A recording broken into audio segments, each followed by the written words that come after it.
Oui, malamu na GCAM télévision, fidèles abonnés, chers internautes, Gaïwana Lissousi Liboso na bino na cadre émission Debout Congolais.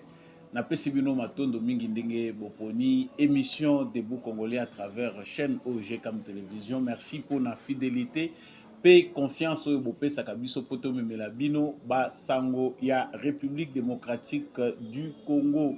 Justice ya Nzambe moto moko te aeshapaka na contrôle nango. Justice ya Nzambe ezalaka likolo ya nyonso. Yebaka ke mabe oyo yo oza kosala tôt ou tard okofinir par korekolte ba fruit na yango. Soki okosalaka mabe na nkuku okanisi ke moto akomona yo te, to pe okosala ngo na nko devant moto nyonso, yebaka ke justice ya Nzambe ezalaka. Moto nyonso asalaka mabe azali na lolenge oyo ye arekoltaka fruit ya mabe na ye. Alors koloba te kinga bayebisaka ngai te. Même à travers émission oyo yeba yango ke okosambisama.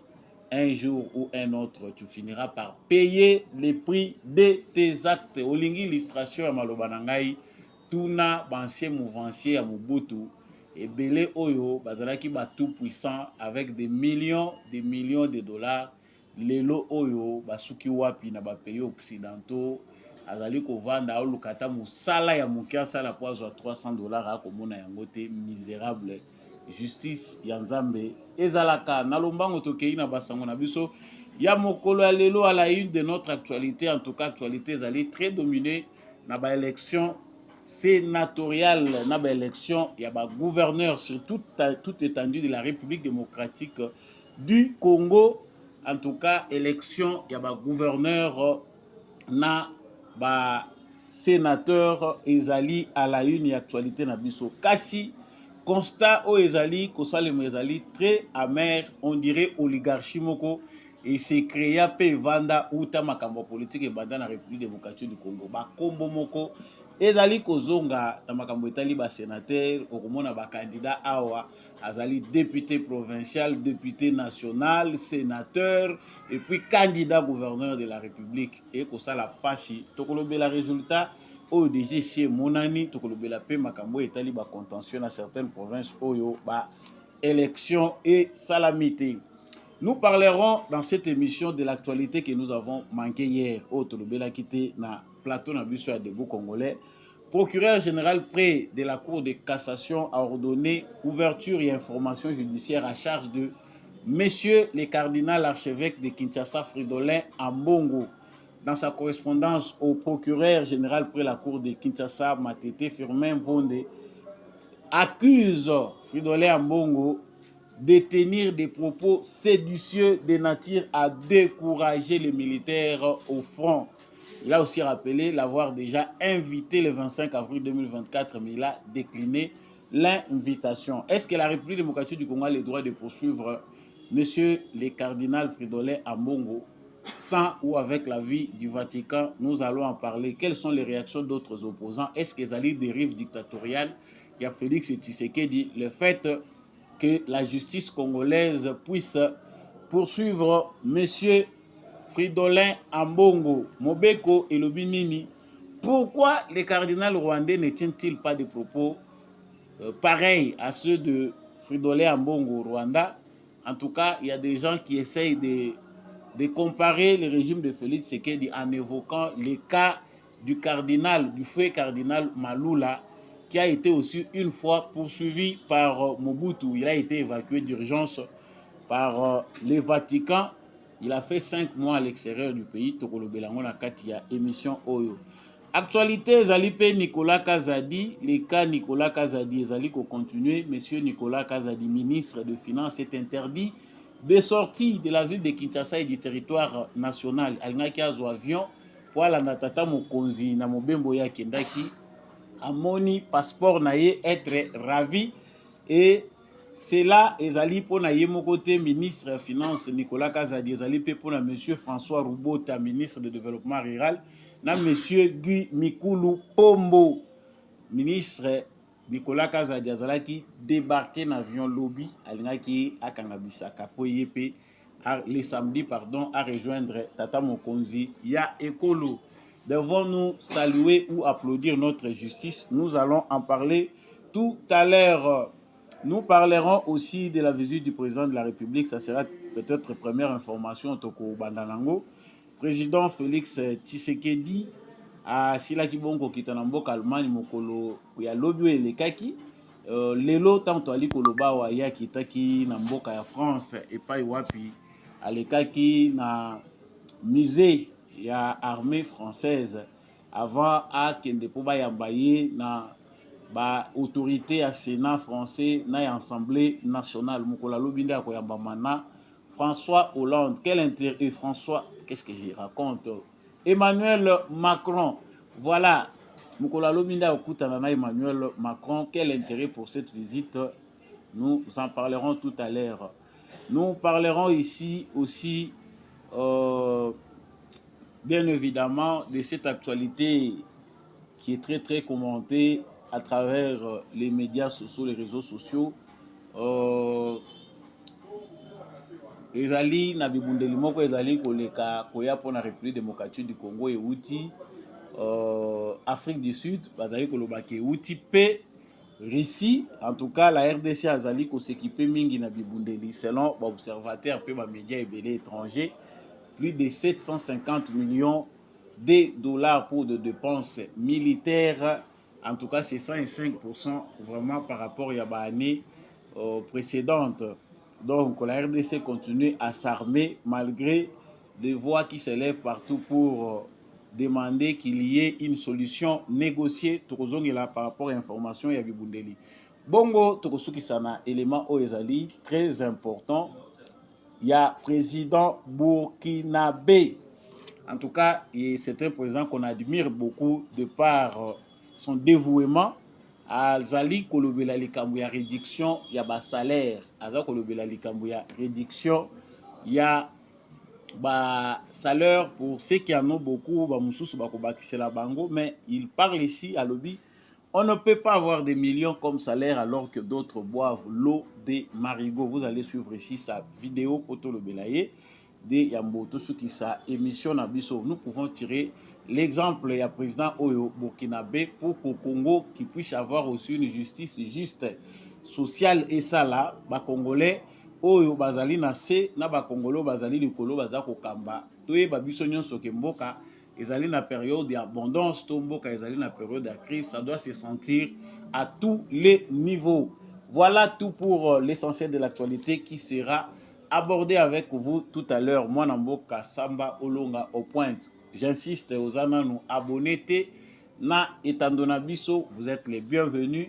Abonnez-vous, partagez l'information, likez, laissez-nous un commentaire aux alliés. Mouzalendo tope FARDC na motema.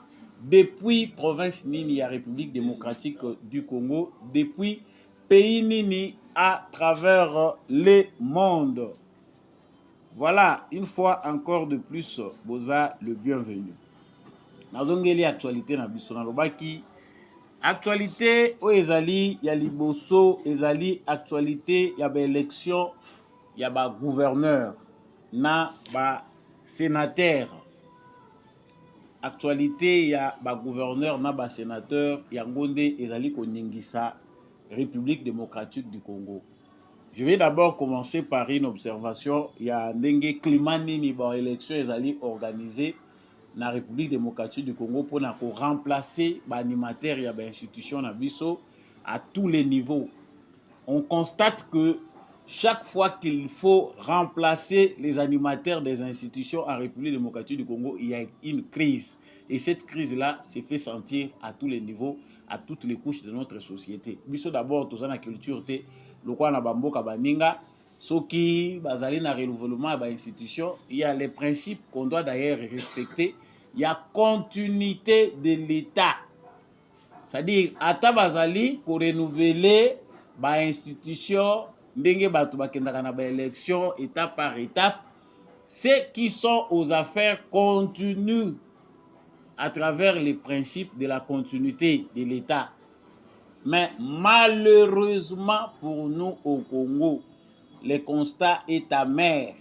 C'est-à-dire chez nous, lorsque kaka tokei na ba élection to voter président de la République, les restes des animateurs, ndenge to voter président de la République, ba députés nationaux, ba députés provinciaux, mutu nyonso place azali akomi koningana po aluka pe ye akokende wapi sort na ye eza nini. Pendant ce temps mboka eza lokola eza suspendu na mapata. Donc mutu aza ko occuper poste na ye mais aza wana te. Aza na ye wana te, il est impliqué, plus impliqué dans esika oyo asengeli akende. Na kozala nani bako votenga wapi, est-ce que ça va réussir? Donc tout le monde est à la recherche de son nouveau poste, ou soit ba reconduire ye esika azali, ou soit esika nini na okende. Soka moni espoir ezate na esika aza ko occuper tantôt aza ministre ou ça, il est impliqué na makambo ya kosala. Tant ezate ya kolandela ba affaire ya l'état ndenge nini na kolanda. Peu de ministres nde na moment toko koloba te. En tout cas, bazali kosala effort pour respecter quand même les principes à continuité de l'État. On peut citer les ministres Jean-Pierre Bemba, autres à nulle part, à se donner quand même corps et âme, Monique exercer sa fonction, na ya zako kita na est, na ba province, na cadre inspection, ainsi de suite. Wana ezaki introduction. Ba élection oyo nakotanga makambo ebele te parce que j'ai pas avec moi tous les résultats des élections pour na koyeba qu'est-ce qui se passe. Mais ba résultat toza nango awa toyoki madame la gouverneure Fifi Masuka azali réélu comme gouverneur ya Lualaba. Tomoni monsieur Jacques Kabula azali réélu. Tomoni Jean-Paul Bouéboué Capo élu gouverneur du Kasaï oriental, Crispin Mukendi de l'UDPS élu gouverneur du Kasaï, et ainsi de suite. Ndenge toza komona bandeko ebele lokola ndeko Grâce na Congo central azali pe élu gouverneur na Congo central, et ezali ko continuer ndenge kokende ainsi de suite. Je n'ai pas le temps ici de parler dans quel contexte les élections se sont déroulées, parce que toyebi comment ça se passe au Congo, que la justice fasse son travail ou pas, les climats dans lesquels les élections, il y a des sénateurs, il y a des gouverneurs, pe système oyo toza nango ya organisation ya élection, il y a des gouverneurs et autres, ezali système moko ezali ko favoriser corruption. Soki tosakisi likolo na yango état d'esprit ya ba congolais, tosangisi nango culture oyo ekomi lelo ya ba congolais ya kozala ko corrompre. Mutu aza kopesa bino ba idée malamu ya kotambwisa mboka, mais aza obligé ya ko corrompre na mopanzi pour abima gouverneur. Que devons-nous attendre d'un tel candidat qui est obligé, malgré tout ce qu'il nous présente comme programme pour l'avenir de nos provinces ou notre province, est obligé de corrompre les députés provinciaux pour arriver à ses fins? Rien, on ne peut rien attendre de ce monsieur-là, parce que une fois au pouvoir, il va nous oublier. Nathalie Angouema, où est dans la ville de Kinshasa, il y a des jeunes, il y a UDPS, il y a MLC, autour il y a candidature, il y a Daniel Bumba. Dans le but vraiment, si les jeunes qui ne votent pas, parce que ce sont des députés provinciaux qui doivent voter, si les jeunes qui avaient déjà délégué le pouvoir bazala qui n'a même énergie pour les députés provinciaux à venir, il y a ma province, ce sont eux qui ont la responsabilité légale, il y a élection, il y a ma gouverneur. Mais les jeunes Congolais ébélés autour de l'Assemblée, je prends seulement l'Assemblée où il y a moni facilement, ils à Kinshasa, là où je suis. Les jeunes, Nathalie, mobilisation, il y a des jeunes, UDPS, il y a MLC, Nathalie, il y a voter na bangote. Bazwa ko kaukana moi, basimbi ba drapeau. Bandeko na ngai, énergie ya modèle oyo soki jeunesse congolaise et canaliser yango na makambo ya malonga pour les changements, pour obtenir le changement. Lorsqu'on parle de détournement des acteurs politiques qui détournent, parce qu'ils ne détournent pas seulement les fonds publics, bazande ko détourner avenir na biso. Ba jeunes gens baza ko kende na balabala, ko kende ko yembela bango, ko betela bango bambunda. Soki yete mutu mususu te to kokufa pona ye. Akokota na bureau, akosala ta une semaine te. Une fois kaka koti na bureau, il oublie dehors à koti mbala moko à s'adapter na climatiseur. Chaque jour, il vient au bureau quand il veut. L'exemple tokozo a eza ngobila. Ako ya bureau 15h, 16h, à sali 1h, 30 minutes. À distraire bateau baza ko travailler wana asiminzela accueillir. Soyez pas no kende boîte de nuit. Soit bandeko kende nini to yebite. Il n'a pas le temps d'être au bureau. Encore peu ba agent na biso public. Ba gouverneur, ba agent l'État, misala ya l'État lokola, ba classe la bangote. Moi, je propose qu'il y ait un système de management, une structure chargée de contrôler ba aire de travail, même il y a ba haute autorité, il y a République. Pour y ba est-ce qu'avant dans le bureau on peut réellement? Parce que comment on peut avoir des gens parce qu'il est autorité, il vient au bureau quand il veut, comme il veut, il peut s'absenter. Il faut avoir une structure chargée pour contrôler la batouana. On sent qu'il y a eu laissé aller. En pensant toujours quand il y a un gouverneur, un ministre, c'est qu'il y a commis déjà modèle. C'est qu'il y a contrôler en termes de rendement. Non, il faut tout surveiller. La plupart, bazali, qu'on s'empresse lorsqu'il s'agit, il y a des dossiers. Mais avant dans la carte à bureau, pendant toute la journée, réfléchir, on propose qu'il y ait une structure, un ministère, avec des représentants chargés de suivre de près, ou soit na un mois, le ministre vient au travail, à quelle heure, il quitte quelle heure. Et ça c'est important pour obtenir rendement. Les Congolais sont fainéants. Ajouter à cela la corruption, la mauvaise qualité de son élite aujourd'hui. Les alliés coupés ça passe. Ici, tous à quoi interpeller les jeunes. Vous êtes nombreux à travers toutes les provinces à chanter derrière les candidats gouverneurs. Oyo bino bozali ko élire te parce que pouvoir ezalaki déjà délégué de par notre constitution. Nous votons les députés provinciaux et à leur tour les députés provinciaux votent les gouverneurs. Ce qui est à notre perte parce que bateau tozali ko voter yo musu bazana bango émanation à corruption. Mais ici parce que tozali ko lobela likambo ya ba élection ya ba sénateur na élection ya ba gouverneur. J'ai fait les constats amers. Je ne vais pas aujourd'hui aller dans les détails de la province comment l'élection est salamique. Je parle d'un constat général. Bandeko na ngai ba Congolais, ba Kongomani soki tokota la tête de la muka, mboka ekozala en otage à cause y a un groupe d'individus. Batu lokola ba Fifi Masuka, ba Sama Lukonde, ba Puisi Mabilou, pour ne citer que c'est là. Bazaba candidat, député national, député provincial, candidat sénateur, Bamoussou Bazaba kozela ba fonction ministérielle. Je ne comprends pas. Bilongyo nyon sotoyebi na presse na biso va se retrouver pour la plupart bazali kouelela 4 postes ou bien 3. Je prends un exemple pour illustrer le mieux makamuna uti koloba.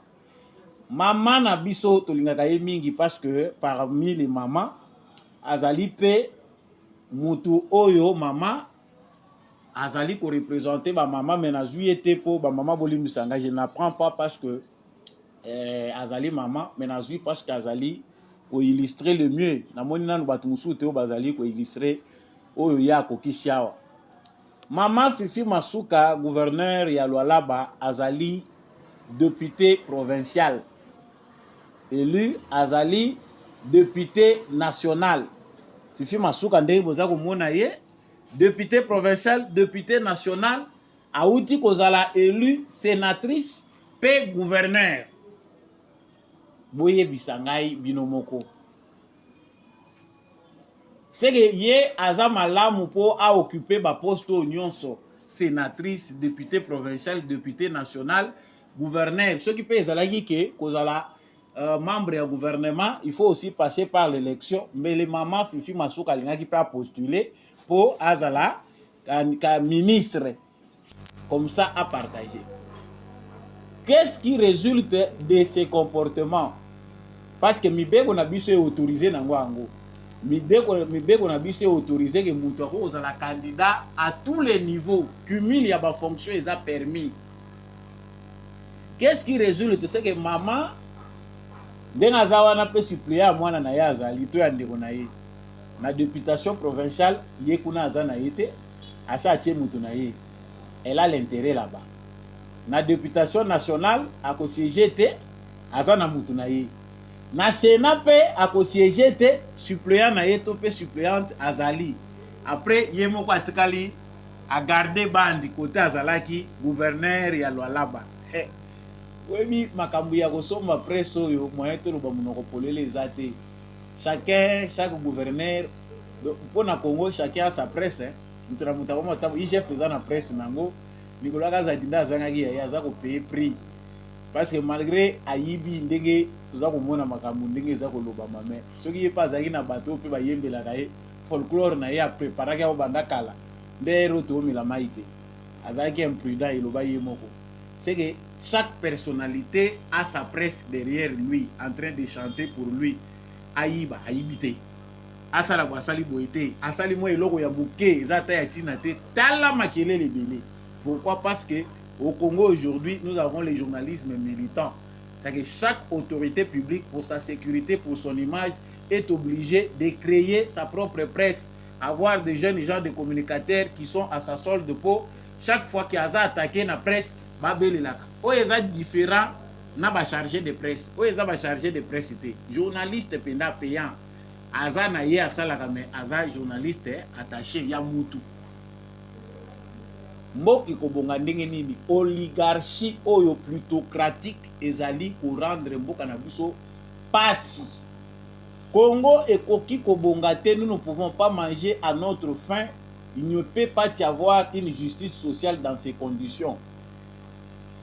Le fait d'avoir des lois qui permettent le cumul de fonctions, ezali kosala ke pouvoir ezala concentré entre un groupe d'individus. Ezaka moi groupe moko boya batu groupe nde bangwana bazo bénéficier. Oh, comment imaginer puisque Mabilu azaka député déjà wana ye pas élu sénateur azape kozela na niveau ya kuna soki ba ko reconduire ye lisusu azala ministre. Et puis là aussi le président nomme, il va encore nommer des gens qui sont députés à renommer bango lisusu ba ministre.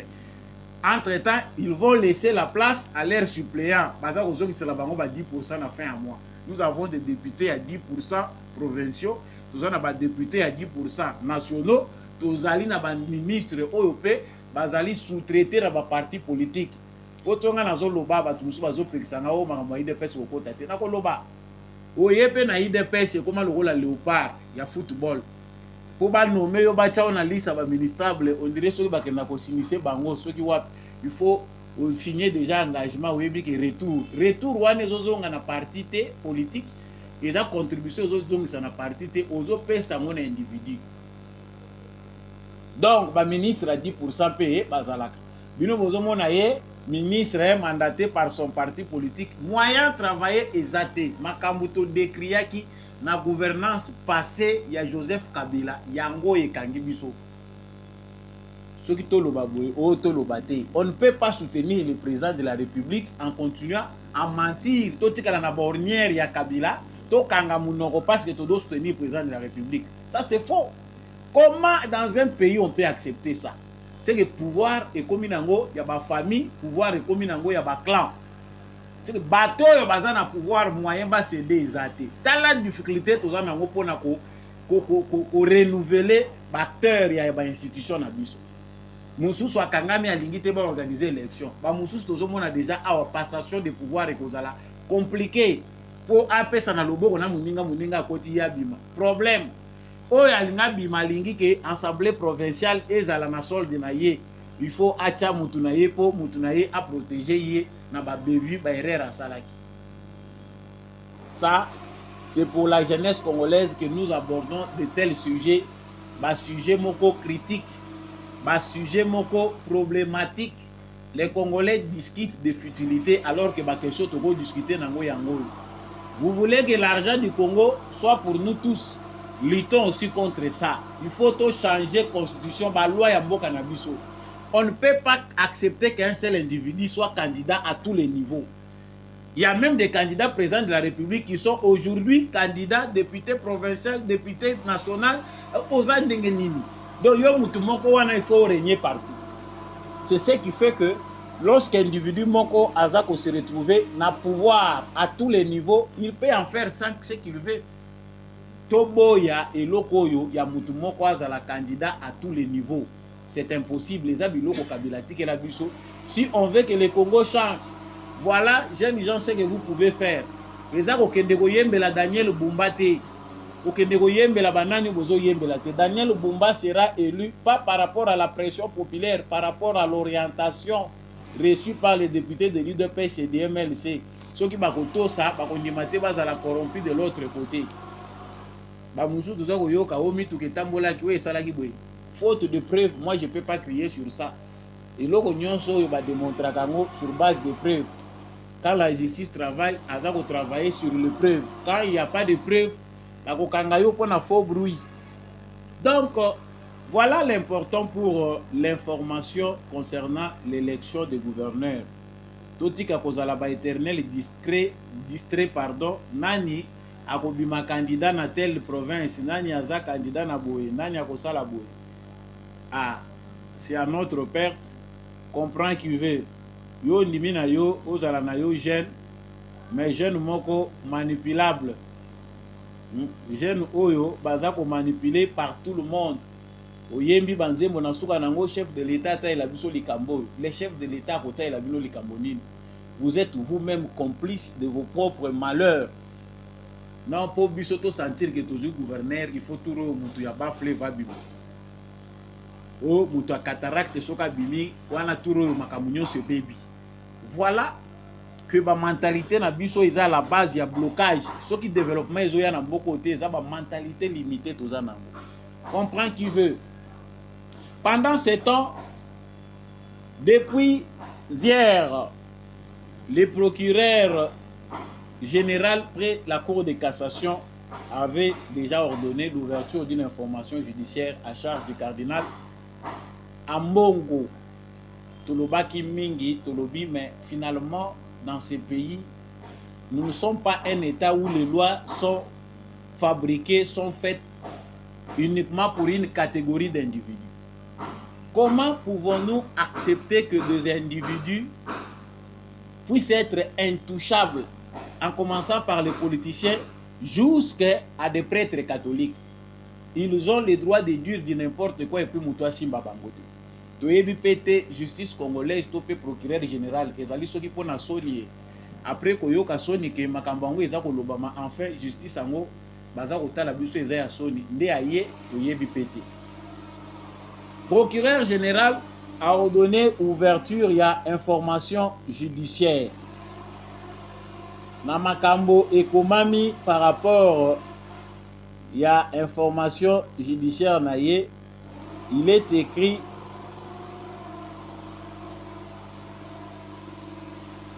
comportement séditieux entraînant de faits infractionnels à charge de monsieur le cardinal Fridolin Ambongo. Atindeli procureur général près Yakour Yamatete. Monsieur le procureur général, depuis belle lurette, il s'observe dans les comportements de monsieur Fridolin Ambongo archevêque catholique métropolitain de l'archidiocèse de Kinshasa, au moment où le pays fait face à la guerre dans sa partie orientale, une constance de propos séditieux tenus lors des points de presse, interviews et autres sermons de nature à décourager les militaires des forces armées de la République qui combattent au front, mais aussi incitatif à la maltraitance par les rebelles et autres envahisseurs de populations locales déjà meurtries par autant d'années de déstabilisation. Invite à mon office par ma lettre numéro 1735-D037-2079, procureur général CCC 2024 du 22 avril 2024, qui fut réceptionné à son centre de résidence par les services du secrétariat de l'archidiocèse de Kinshasa pour un échange en date du 25 avril 2024 autour de certains dossiers en instruction. À mon office, Monseigneur le cardinal Fridolin Ambongo a décliné l'invitation. Devant l'évidence de ces comportements qui s'analysent en faits infractionnels envers et contre la patrie, son peuple et ses dirigeants, et qui mettent en mal les lois de la République, je vous ordonne d'ouvrir une information judiciaire à charge du prélat susvisé qui violente délibérément les consciences et semble trouver un plaisir à travers ces faux bruits et autres incitations des populations à la révolte contre les institutions établies et aux attentats contre les vies humaines. Agir autrement s'analysera en déni de justice de votre part et votre inactivisme sera considéré comme un fait de complicité avec les faits répréhensibles évoqués ci-avant. Je vous saurai gré de me tenir informé en temps réel de l'évolution de vos investigations. Wana signé Monsieur Firmin Vonde Mambou, procureur général près la cour d'appel de Kinshasa Matete. Voilà. Bato Ebele Bazali Komituna. Qu'est-ce qui se passe? Est-ce que régime pouvoir ya Félix Tshisekedi Bazali na qualité ya ko rappeler gouverneur pour rappeler cardinal Kobengaye, parce que cardinal Aza fonctionnaire il y a Vatican, on ne peut pas les toucher, nous devons d'abord commencer par là. On rappelle ici que l'accord entre le Vatican et la République démocratique du Congo ne consacre pas des immunités pour les évêques. L'article 8 alinéa 2 exige une autorisation préalable du parquet général près la Cour de cassation et une information du Vatican par les autorités via l'annonciature apostolique. C'est-à-dire, ceux qui procédures les a respectés, il n'y a pas de problème. Donc, au problème d'abord, il faut que juriste nabiso topé procureur nabiso ayebi mibe kondenge lobby. Donc, balobi que procureur général, il faut azala informer Vatican P autorisation à parquet. C'est que parquet les a déjà autorisé et il faut pas informer Vatican. C'est que nonce apostolique peut informer parce que dans le moment où tu koloba jusqu'à cette heure, les nonces apostoliques n'a pas démenti parce que ce qui loi est allé violer les nonces apostoliques de l'église catholique ou azalaka ou représentant ya pape à cause les premiers ya koloba qu'il y a violation de procédure parce que moi je n'ai pas été informé pour les comptes de Vatican wana ezali procédure. Donc pour na bato bazali kokanisa que régime ya Félix Tshisekedi ezali dictatorial parce que il y a une invitation, une information judiciaire ouverte à charge du cardinal Ambongo botanga na lumibeko malamu. Nul n'est au-dessus de la loi. L'immunité ya kozala sango ya église catholique kozala représentant awa ya pape ezali de nature te ya konyata mibeko ya mboka oyo sango wana azali. Fridolin Ambongo n'est pas au-dessus de la loi parce qu'il est cardinal de l'église catholique du Congo. Faux. nakanisi mibeko totangi eza yango. Fridolin Ambongo, vivant au Congo comme citoyen congolais, il est dans le devoir de répondre à la justice congolaise. Alors, le procureur général Azakoloba, asi babengiye, aboyi ko répondre le 25. Sikoyo, batindi, ba instruire sikoyo pour information judiciaire ezala ouvert contre ye. Les gens vont crier. Mais dans une démarche normale, la Bible dit à Dieu ce qui est à Dieu, à César ce qui est à César. C'est le Christ qui nous a appris. Yo sango ko se considérer comme un chef de l'État te. Soki justice ya mboka na yo ebengami. En toute humilité, lolenge moko na Christ. Okende ko yoka babengeli yo likambo nini? Parce que tout le monde est témoin. Mais yo lobité, ngana ko kende te parce que je suis protégé. Non. Pour ceux qui s'indignent baza kotangisa biso droit oya bango na modèle oya bango, il faut comprendre que Fridolin Ambongo n'est pas au-dessus de la loi et la procédure est normale, il est respecté. Par rapport au contenu, qu'est-ce qui est reproché à Fridolin Ambongo? Toshi toloba ngo balalambala na ba émission ileka. Que comportement ya cardinal Ambongo ezali comportement ya prêtre te. Ezali comportement moko criminel terroriste.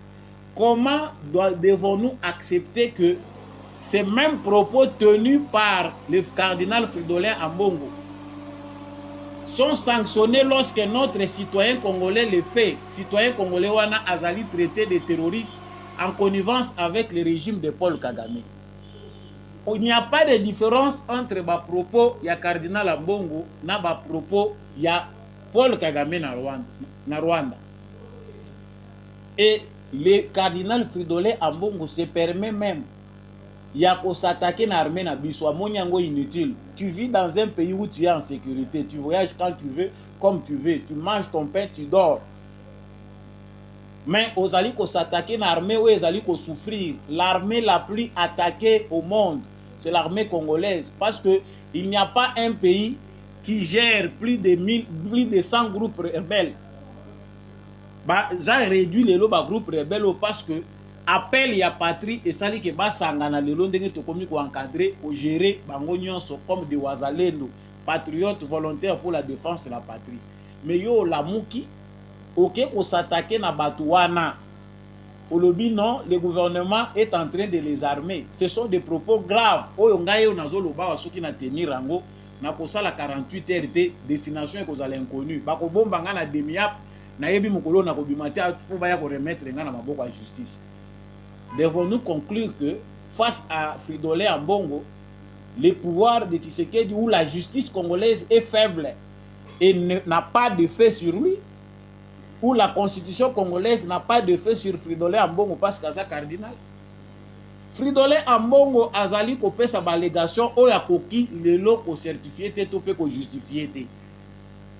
Peut-il nous dire avec certitude où se trouve les FDLR au Congo et qui les arme après sa biso ba orientation na ba information ya za ko détenir? Parce qu'il l'a dit dans un média international à lobby ba FDLR bazali na Congo, les Wazalendo sont armés par le gouvernement congolais bazali ko sala ba crime. Il s'attaque même aux jeunes gens qu'on cherche à encadrer difficilement.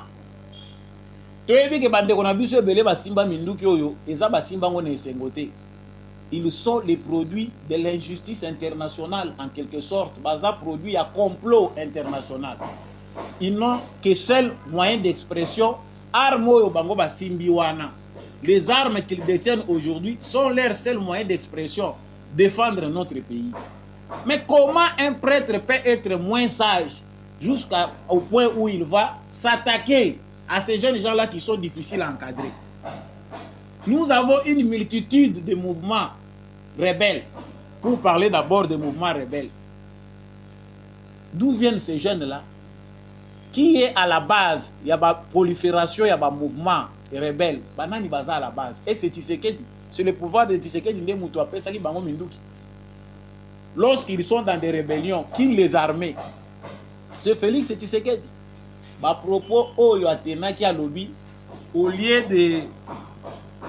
de s'occuper de l'armée, le pouvoir de Félix Tshisekedi est en train de donner des armes à des groupes armés.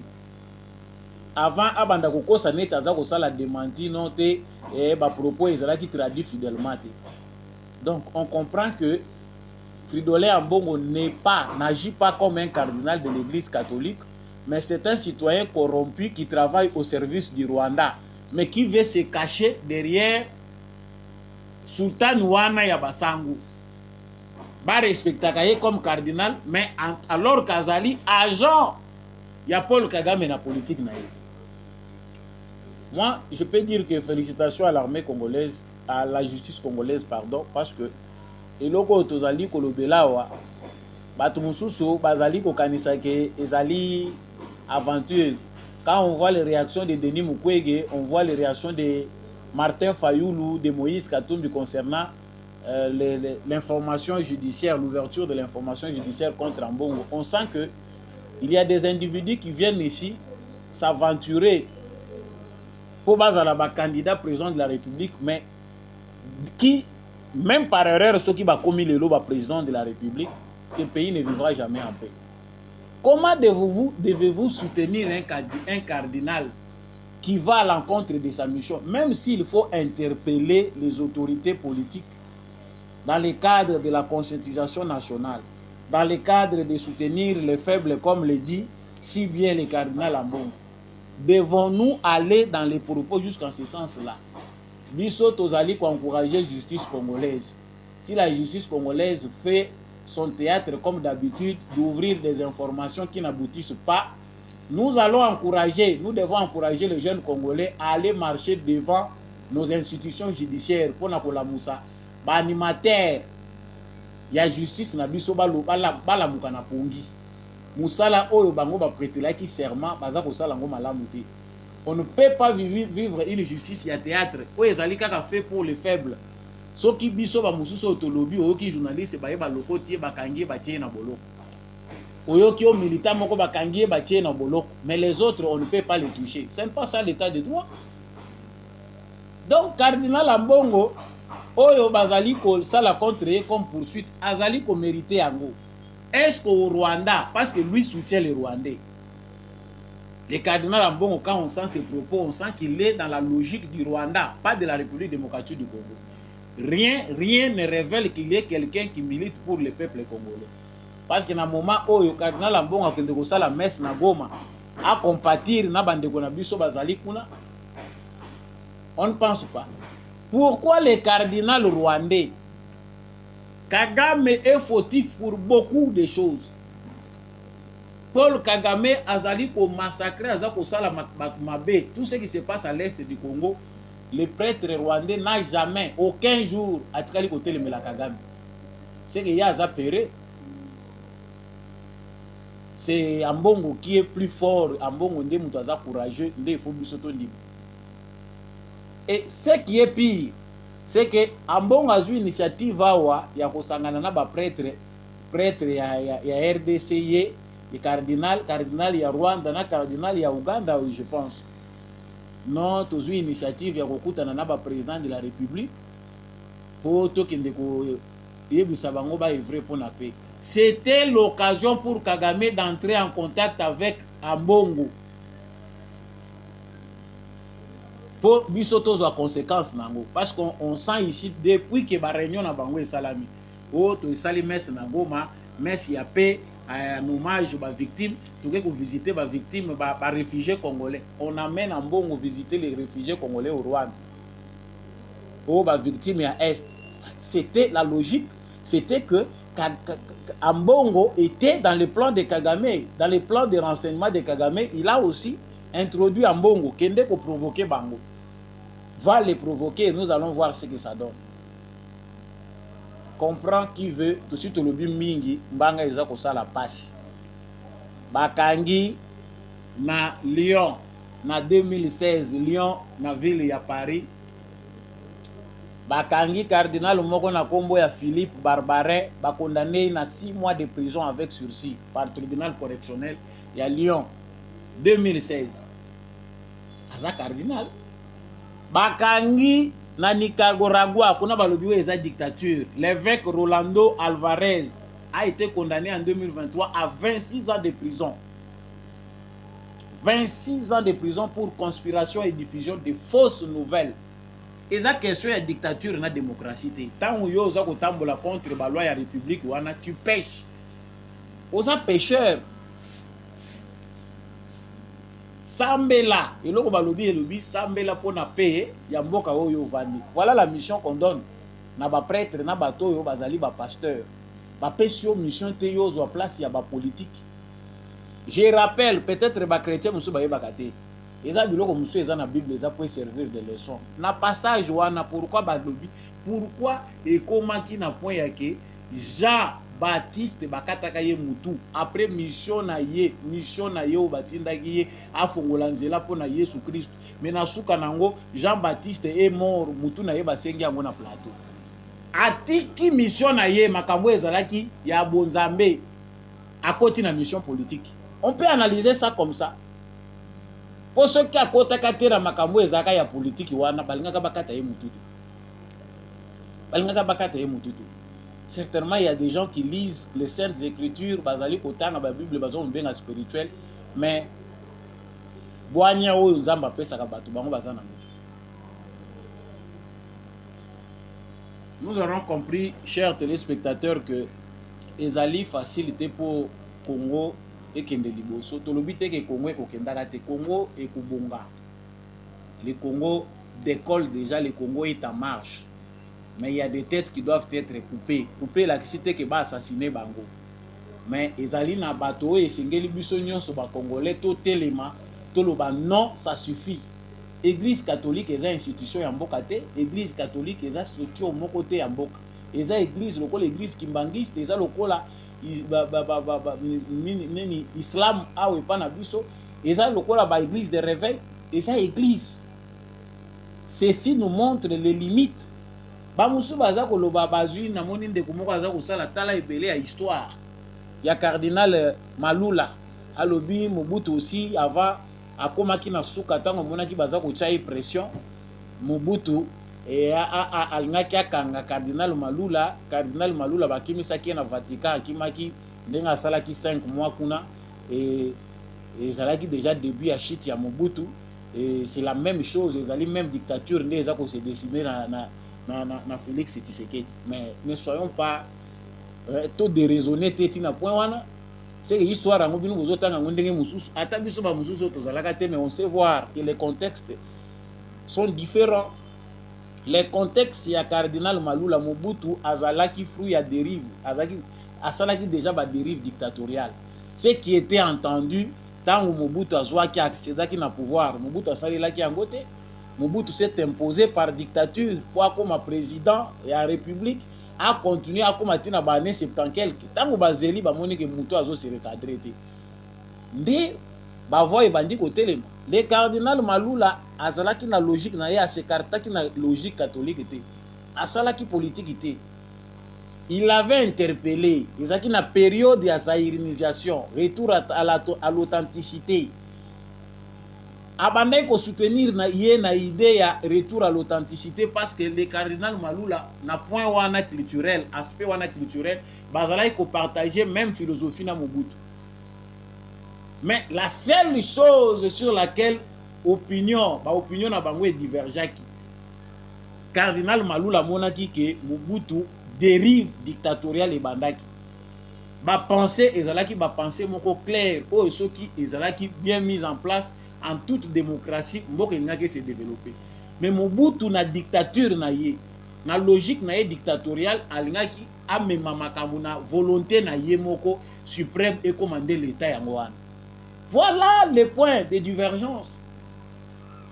Le cardinal Obite a dénoncé ma dérive ya Mobutu.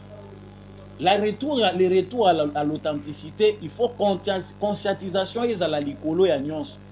Et non comme à imposer batu et comme à lokolozo au komi ko kotsa batu na makasi, il faut y la part la compréhension. Batu ba comprendre que la culture na biso des richesses na biso.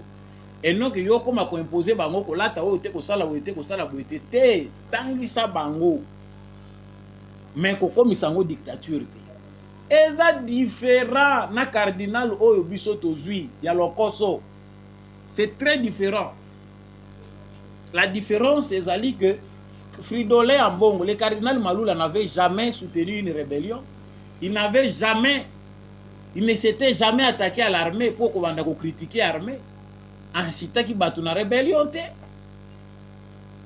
Ba cardinal Onyoso Balekiawa, ils ont trahi le Congo en quelque sorte, na ba manière moko boye. Toko kozwa kaka o ezali ko illustrer mingi uti koleka ya cardinal na biso akufaki awa mo Laurent Mosengo. On le reconnaît qu'il a aussi trahi le pays. Mais il n'a jamais fait pareil. Au bimi ozoko ganga na arme nyonso na haine na kati. Au critiquer armée mabe, au critiquer ba service à sécurité, au battre la kayo mabe. Finalement mbongo ngoyo koluka ngo poli yango na ndenge nini. Obota te ndenge biso toyebi officiellement ko bota te. Mais mbongo ngo koluka ngo ti wapi. Voilà. Arrêtez de faire des comparaisons qui n'ont rien à voir avec la réalité. Nous avons aujourd'hui tous assisté na cardinal moko les plus médiocres de l'histoire de la République démocratique du Congo. Ba o ba leka awa bazalaki ba super te, mais oyo nde tozwi yango te. Même soki ozo kende olie mbongo na simandaku, mais il y a une façon catholique, une manière catholique de cacher moyibi na yo. Mais oye bimi penda ki mutu aza kozwa position contre les pays. Comprend qu'il veut histoire des amusika to lingo kende ko vérifier.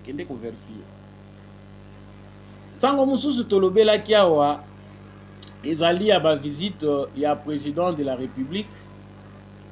Monsieur le président de la République Félix Tshisekedi azali vraiment na mobembo ndenga azali ko continuer ko tambola na ba pays ebele. Il était en Allemagne. À l'ordre du jour, ezali coopération économique, situation à l'est de la République démocratique du Congo. Aussi, tout le bel mbala que l'Europe ezali vraiment divisée parce que s'il faut parler de la coopération économique avec Angela Merkel, lorsque Félix Tshisekedi a na premier mandat, beaucoup de projets étaient à l'ordre du jour sur le plan économique. Mais comme les Européens, Oyo, Bazali, intéressés, impliqués dans la question à Congo, Bazali beaucoup plus na position à statu quo, basepelité à tamoke pour permettre que le Congo ait se développer en toute indépendance. Bango pona bango, basi basignaki ba pays signataire ya acte à Berlin que makambu ya Congo, il faut kaka to garder ba ornière ya passé statu quo. Ba minéré na bango, ba makambu na bango ba exploiter avec le Rwanda et tikala ndenge wana. Leur position n'a pas changé. Voilà pourquoi il n'y a pas d'acte significatif depuis dernier voyage au Félix Tshisekedi asalaki en Allemagne akutanaki na chancelière allemande Angela Merkel. Mais lelo Félix Tshisekedi akeko kutana lisusu na monsieur Olaf Scholz, chancelier allemande oyo azali en exercice. Les mêmes questions reviennent encore d'actualité. Économie, situation à l'est du Congo. L'Allemagne condamne, l'Allemagne s'attache à la souveraineté du Congo.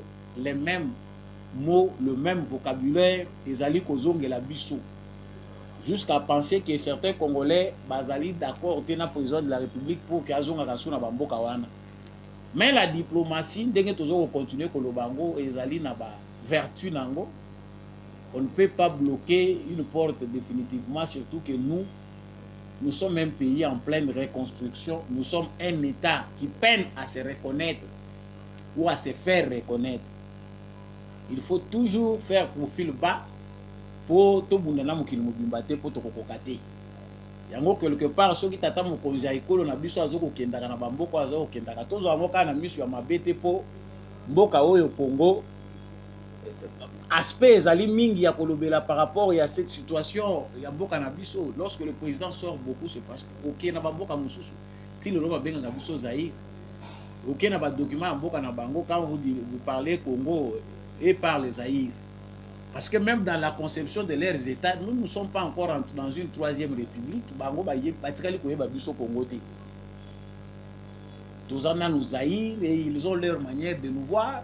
C'est que sur le plan fonctionnement, l'autre Congo, makambo ebele yena Tshisekedi. Yango bino bato bozo ko luka ba titre ya kosala ba ouvrage. Félix Tshisekedi est la renaissance de l'État congolais. L'État congolais ese kufa nango, l'État zaïrois nde kenda na État nyonso. Oyo etikali awa ezali banditisme moko organisé en État. Au biso tozo continuer à subir alors que l'État nous a déjà été volé. Pour la conscience occidentale, l'État congolais n'existe pas, il n'existe que des noms. Ils ont déjà organisé leur pillage. Nos frères congolais qui sont dans une petite oligarchie vont organiser paix, institutionnaliser pillage na bango, et voilà ce qu'on appelle l'État congolais. Et chacun de son côté s'occupe de son dû et de ses intérêts. Voilà l'essentiel de l'État congolais au biso toza koyeba. Combat ce que des amakasi des fois ba voyage na ye est toujours mal interprété. Il a essayé de se défendre et les gens ne comprennent pas de quoi il s'agit.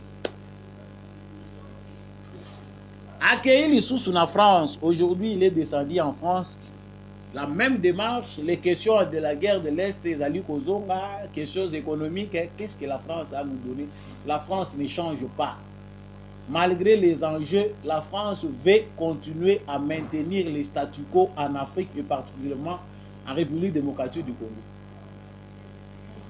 Malgré la situation et à un moment, le langage a changé, mingi côté à bas français, balingi que Félix Tshisekedi a changé position naïe. Il ne faut pas être trop ferme, il faut dialoguer, il faut boyokana. Qu'est-ce que Félix Tshisekedi va parler avec Kagame que la communauté internationale ne maîtrise pas? Makambo ezali important na moment où esengeli toloba.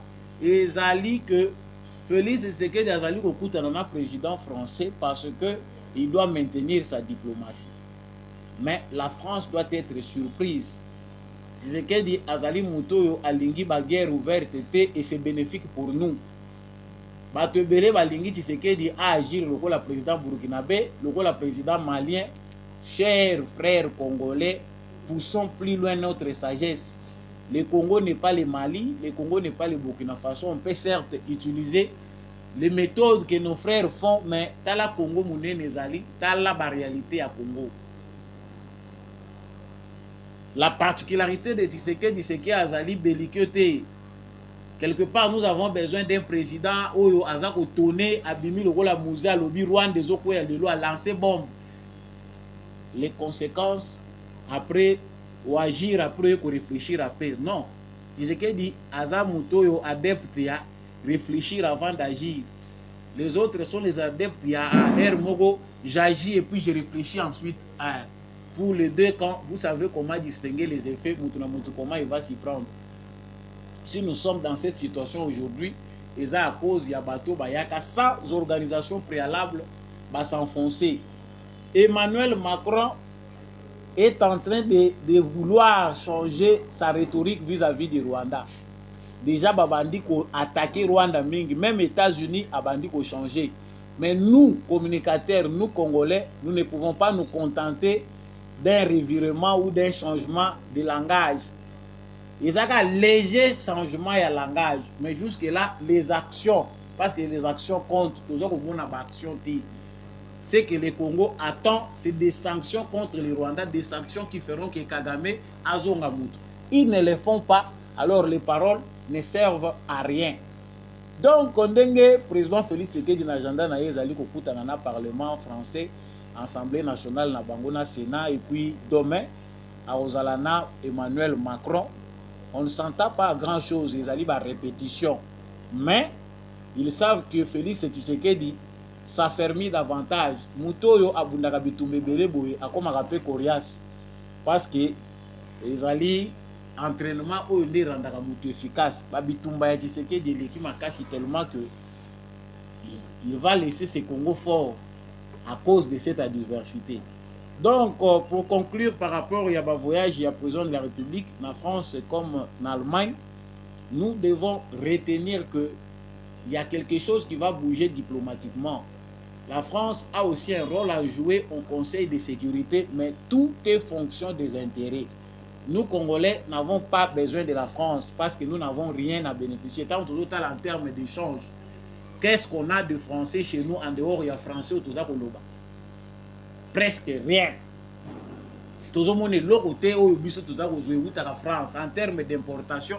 Malamu kutu Congo est comme chinois que français. Malamu toye kuisabana na biso chinois parce qu'on sait que avec les importations, toujours aux habilo mingi za ko uta Chine que ko uta na France. Comprends qui veut.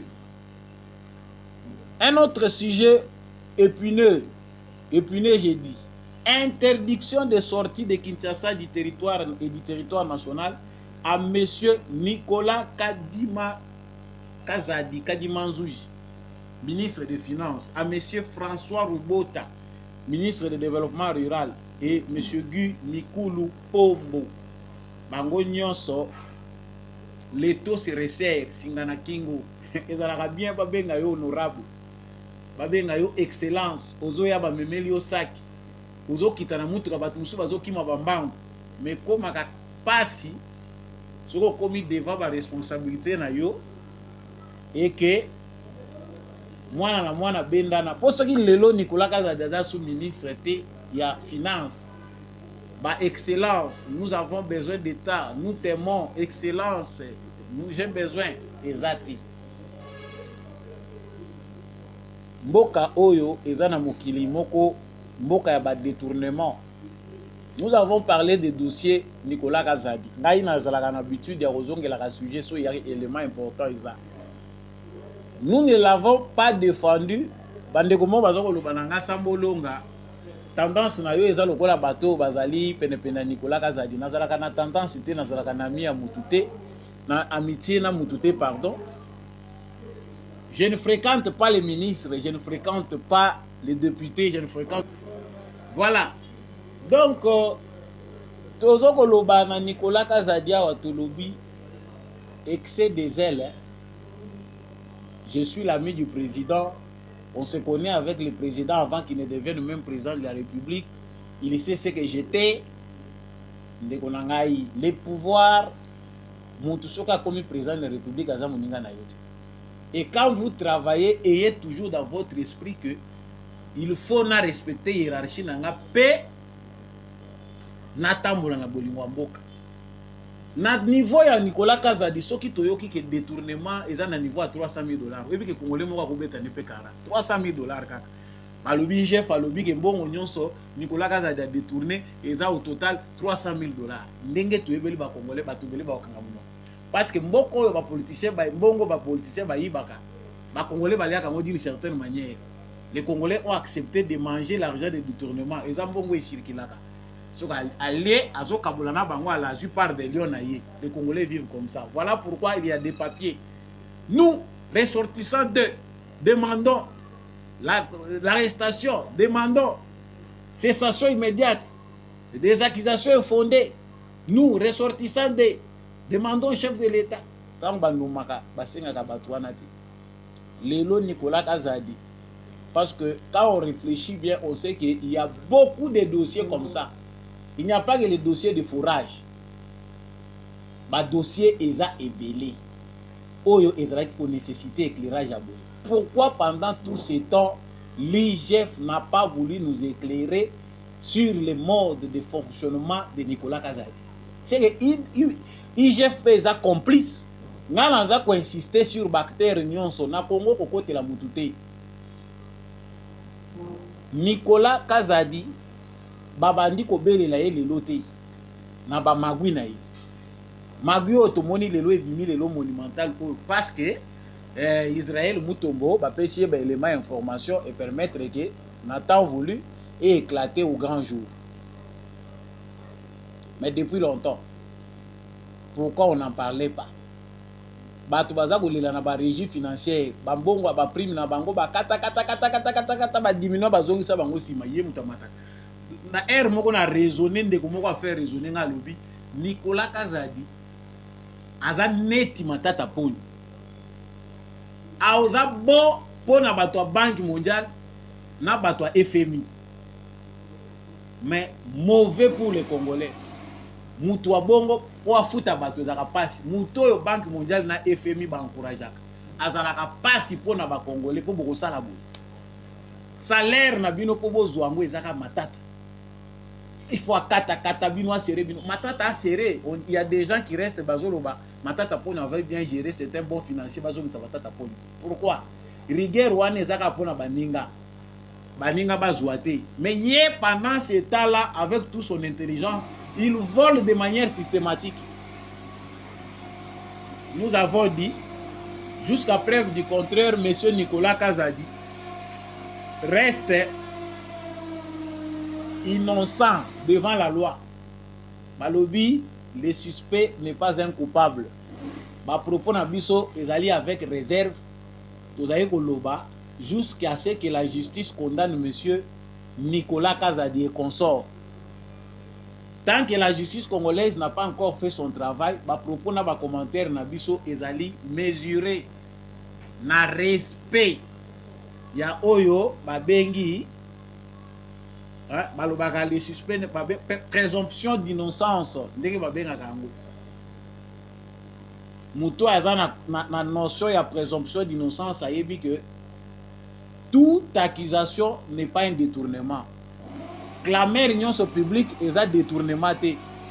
Plus tozali ko accuser bato tozali ko sala ba bruit pour na makambo ya détournement, plus peut faut apprendre que détournement ezalaka prouvé.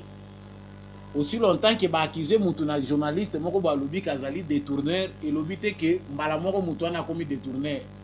Ce qui te lobi justice mutu tel batiki batiki pour la justice amboko non. Ça peut être un détournement, ça peut être aussi une incompréhension et ça aussi que mutu a une information ya malamu. Mais dans l'ensemble, nous sommes tous choqués de voir qu'il y a des fourrages qui peuvent coûter 290 quelques mille dollars qui n'ont jamais existé dans le monde. Au Congo, tous incapable de justifier 290 000 les accompagnements pour un forage. Le bio est une administration. Mais pour ça, il y a une vidéo qui est bien. Il y a un site où déjà le forage ici, Salami, pas publié. Nicolas Kazadi a un bon côté. Il y a un dossier Oyo. Ils ont bien amplifié parce que Nicolas Kazadi aza lokola baninga te. Ndeko moko yesinga kakabaka te. Parce qu'à Fongomaki, il n'a pas compris la valeur de la communication au Congo. Au Congo, on peut payer même des influenceurs. Moutalo bakane musique, mais bah payez moi $500 pour ba lobisa ye makambo politique oya yebi kututé. Na Congo ezalaka bongo. Nicolas Kazadi abandoli kana ba petit mukofia na ye. Aye ko comprendre maintenant que et comme ngonga il faut pas instrumentaliser ba communicateur. Et comme ya bengi obo simba 200. Ba bengi côté ozana nous 300 o tozali baza ko acculer biso on est accusé injustement, il faut quand même parler mais prochainement nous allons travailler avec vous. Prochainement. Olia ki yo moko samba yo moko. Voilà la presse congolaise c'est qu'elle est. Ya ba ndeko nanga bobi misana na makambo wana lobby samedi ndeko Nicolas Kazadi azaki na état de disgrâce. Outi koto élection ba sénateur. Élection sénateur ango pa bimi pété. Outi ango kuna zoya alinga voyager au avion akende ko rejoindre le président de la République wapi na Allemagne. Akoma na aéroport bena passeport balobi yo za interdit. Moyen obima ezate. Ba bloquer passeport. Balobi moni liste yo vandana nukuna kezela mokonzi kuna ozano ministre balongoli yo te. Mais en attendant, banquette justice c'est ça la musala nango. To 6 millions na passeport na yo, oza interdit. Un jour au paradis, un jour en enfer. Tant ozo gérera na bureau, yebaka que l'enfer existe. L'enfer n'est pas seulement celle dont on vous parle, le temps on va passer dans nous va prêcher bino. L'enfer existe d'une certaine manière. Bo banga ka boyo ka mawa ya bato.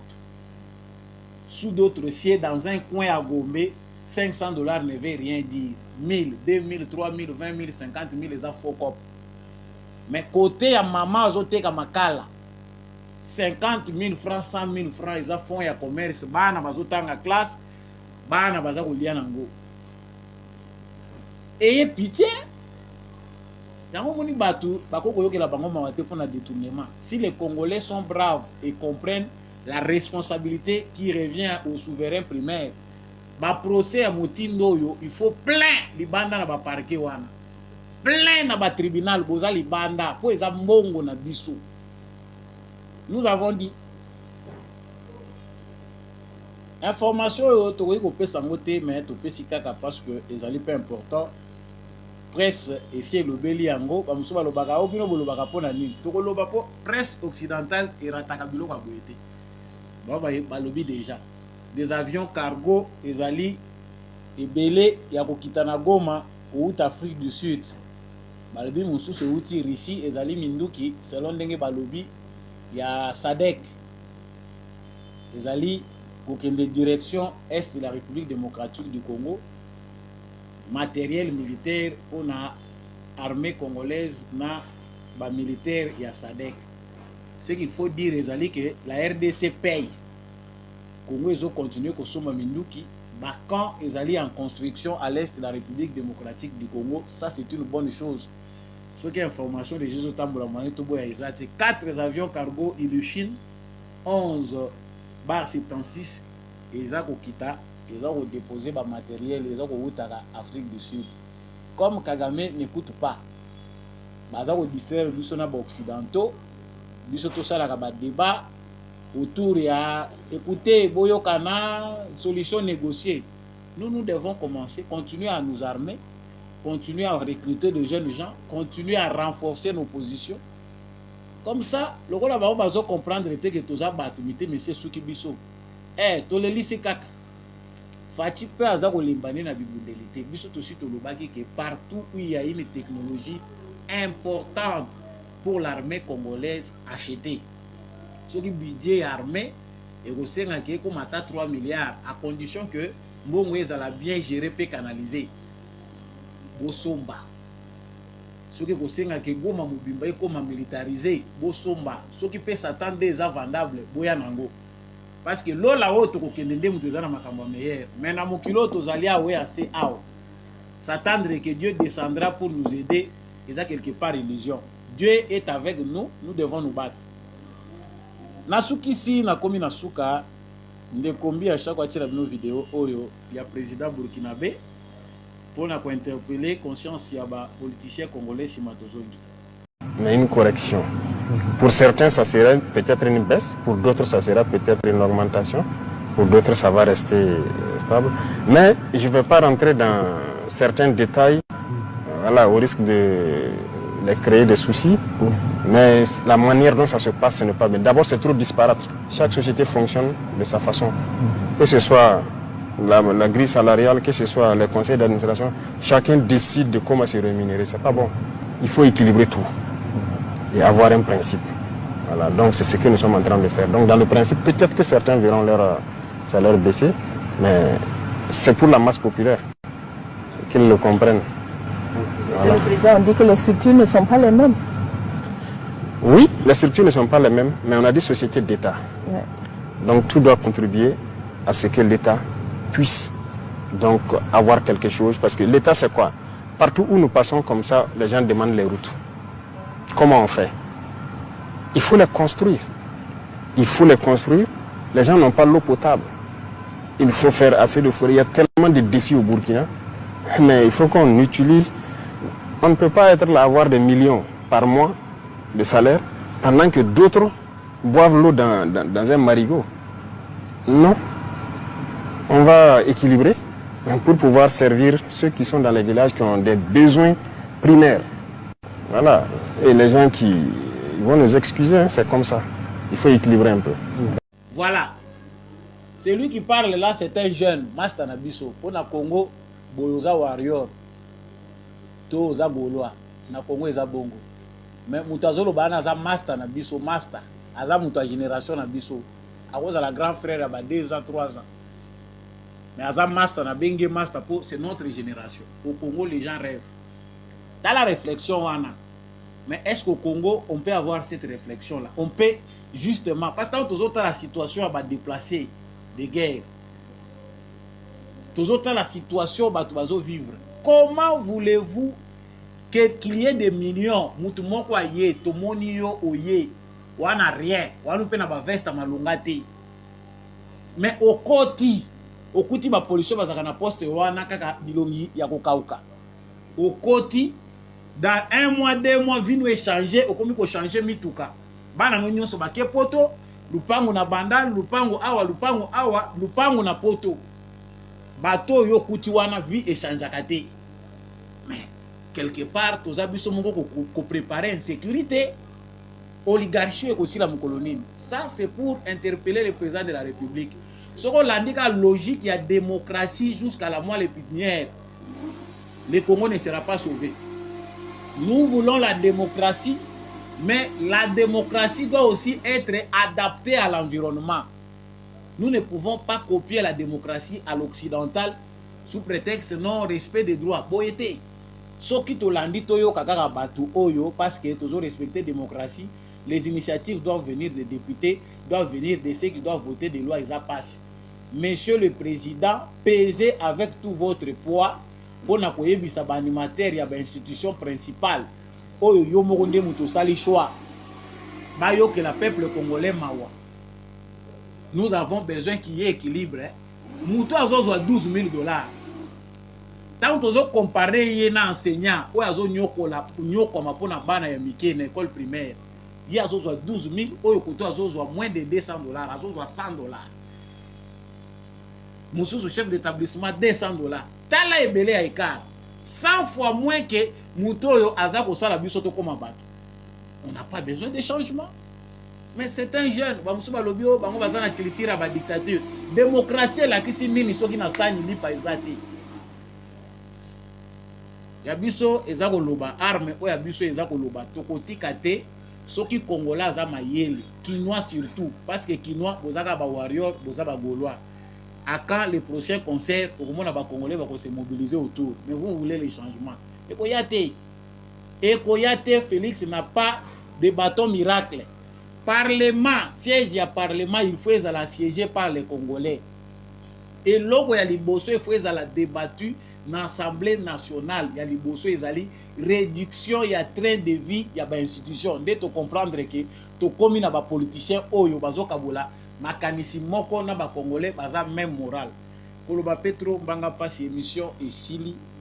Na pesi bino merci ndenge bolanda ki yango bomoni ke to et mati elaksaka ki émission et komi na suka to milengele to zala debout pona likambo etali ekolo. Muzalendo la kisite ko simba kaka arme okende na front. Muzalendo ezali pe ko zala éveillé pona likambo etali ekolo. Ba politicien baza ba chef na biso te.